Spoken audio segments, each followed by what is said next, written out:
ഇതിൻ്റെ കുറേ ദിവസമായിട്ടുള്ളൊരു ആഗ്രഹമാണ് കേട്ടോ. വീടിന് തൊട്ടടുത്തൊരു എക്സിബിഷൻ നടക്കുന്നുണ്ട്, അവിടെ പോകണമെന്നുള്ളത്.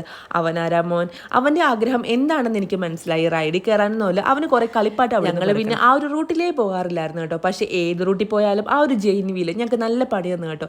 അത്രയും ഹൈറ്റിൽ കറങ്ങിക്കൊണ്ടിരുന്നാൽ പിന്നെ ആർക്കാ കാണാൻ പറ്റാതെ. അങ്ങനെ ഇന്നത് അങ്ങോട്ടേക്ക് വിട്ടു. ഫോട്ടോയും വീഡിയോ ഒന്നും എടുക്കാൻ ഒട്ടും താല്പര്യമില്ലാത്ത എൻ്റെ ഹസ്ബൻഡോട് ഞങ്ങളുടെ ഒരു വീഡിയോ എടുത്ത് തരാൻ പറ്റുമെന്ന് ചോദിച്ചപ്പോഴത്തേക്ക് എന്താ ഇവിടെ തകർത്ത് ഫോട്ടോഷൂട്ട് നടക്കുന്നത്. അവർക്കൊരു അവസരം കൊടുത്ത് ഞങ്ങൾ കുറച്ച് നേരം മാറിയിരുന്നു. അതിനുശേഷം ഞങ്ങളുടെ ഫോട്ടോഷൂട്ട് തുടങ്ങി കേട്ടോ. ഇത് കണ്ടപ്പോഴാണ് എന്റെ മനസ്സിന് കുറച്ചൊരു ആശ്വാസമായത്. എല്ലാ ഭർത്താക്കന്മാരുടെ അവസ്ഥ ഇത് എവിടെ തിരിഞ്ഞാലും ഏത് ഫംഗ്ഷൻ ആണെങ്കിലും അതിപ്പോൾ അമ്പലത്തിലാണെങ്കിലും മാരേജിലാണെങ്കിലും കാണുന്ന ഒരു ഫ്ലെക്സ് ആണ് കേട്ടോ ഈ ഒരു പുനീത് രാജ്കുമാറിന്റെ ഫ്ലെക്സ് എന്ന് പറയുന്നത്.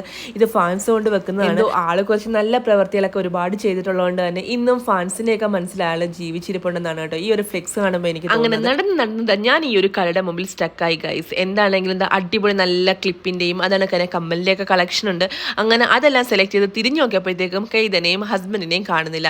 കെയ്തൻ അച്ഛനെയും വിളിച്ച് ഏതോ ടോയ്ക്കടയുടെ ഫ്രണ്ടിൽ പോയിട്ടുണ്ട്. ഇത് കണ്ടില്ലേ ഗൈസ്, കുറേ അധികം മാതളം അതേ കണക്ക് തന്നെ നമ്മുടെ മാങ്ങ, നാരങ്ങ, നെല്ലിക്ക എല്ലാം ഉണക്കി വെച്ചിരിക്കുകയാണ് കേട്ടോ. ശരിക്കും നല്ല ടേസ്റ്റ് ഉണ്ട്. നമ്മൾ ഏത് വേണമെങ്കിലും പറഞ്ഞാൽ മതി, ആള് നമുക്ക് ടേസ്റ്റ് നോക്കാൻ തരും കേട്ടോ. ഈ ഒരു ഐറ്റം എന്ന് പറയുന്നത് പാൻ മസാലയാണ്. ഇത് എന്താന്ന് പോലും അറിയാതെ ആളെനിക്ക് ടേസ്റ്റ് നോക്കാൻ തന്നത്. കഴിച്ചു കഴിഞ്ഞപ്പോഴാണ് പാൻ മസാല എന്ന് മനസ്സിലായത്. നമ്മളെ നിർബന്ധിച്ചാണ് കേട്ടോ ഓരോന്നും കഴിപ്പിക്കുന്നത്. എന്നാണെങ്കിലും അങ്ങനെ ചിപ്സ് കടയായി, പിന്നെ അച്ചാറ് കടയായി, അങ്ങനെ വേണ്ട എല്ലാ ഐറ്റംസും കേട്ടോ. എന്ത് വേണം നമുക്ക് ടേസ്റ്റ് നോക്കാൻ വാങ്ങാം. അങ്ങനെ പർച്ചേസിംഗ് ഒക്കെ കഴിഞ്ഞ് നമ്മൾ നേരെ റൈഡ്സിലേക്കാണ് പോയത്.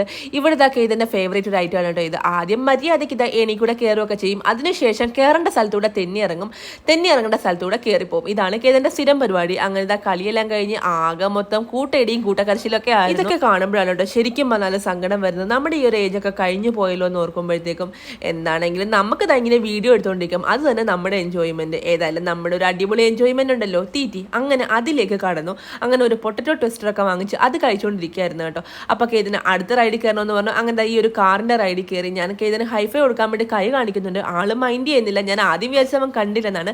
പിന്നാണ് മനസ്സിലായത് അവൻ മനഃപൂർവ്വം കൈതരാത്തതെന്ന്. അങ്ങനെ കേതിന്റെ സ്ഥിരം പരിപാടിയാണ് കേട്ടോ. ഒരു റൈഡിൽ ഇരിക്കുമ്പോഴത്തേക്കും അടുത്ത റൈഡ് കാണും, പിന്നെ അതിലേക്ക് പോകണമെന്ന് പറയുന്നത്. പിന്നെ നമ്മൾ നേരെ വന്ന ഈ ഒരു ബോട്ട് റൈഡാണ്. ശരിക്കും പറഞ്ഞാൽ കേതൻ ഏറ്റവും അധികം എൻജോയ് ചെയ്തത് ഈ ഒരു ബോട്ട് റൈഡാണെന്ന് തോന്നുന്നു കേട്ടോ. ആദ്യമൊക്കെ കേതിന് പറഞ്ഞു കൊടുത്ത് എങ്ങനെയാണ് ഇത് വർക്ക് ആവുന്നതെന്ന്. അതിനുശേഷം കേതൻ കുറച്ച് കഴിഞ്ഞപ്പോഴത്തേക്ക് ആൾ എക്സ്പേർട്ട് ആയി കേട്ടോ. ഈ ഒരു ചേട്ടന് അടിപൊളിയായിരുന്നു കേട്ടോ. പിള്ളേരെ പുറകെ നടന്ന് കേതന്റെ ആണെങ്കിലും പുറകെ നടന്ന് എല്ലാം പറഞ്ഞു കൊടുത്ത് അവരെ നല്ല രീതിയിൽ കെയർ ചെയ്യുന്നുണ്ടായിരുന്നു. അവരെ നല്ല രീതിയിൽ എൻകറേജ് ചെയ്യുന്നുണ്ടായിരുന്നു കേട്ടോ. ക്ലാപ്പൊക്കെ ചെയ്ത് കേതൻ ശരിക്കും പറഞ്ഞാൽ ഈ ഒരു റൈഡ് ശരിക്കും എൻജോയ് ചെയ്തു കേട്ടോ. അങ്ങനത്തെ ചേട്ടന് ബൈ ഒക്കെ പറഞ്ഞ് ആള് മനസ്സിലാ റൈഡിൽ നിന്ന് ഇറങ്ങി. അങ്ങനെ കേതൻ നല്ല രീതിയിൽ എൻജോയ് ചെയ്ത് ഞാൻ കുറച്ച് പർച്ചേസും ചെയ്തു. അപ്പൊ അത്രയേ ഉള്ളൂ ഗൈസ്. എല്ലാവർക്കും ബൈ.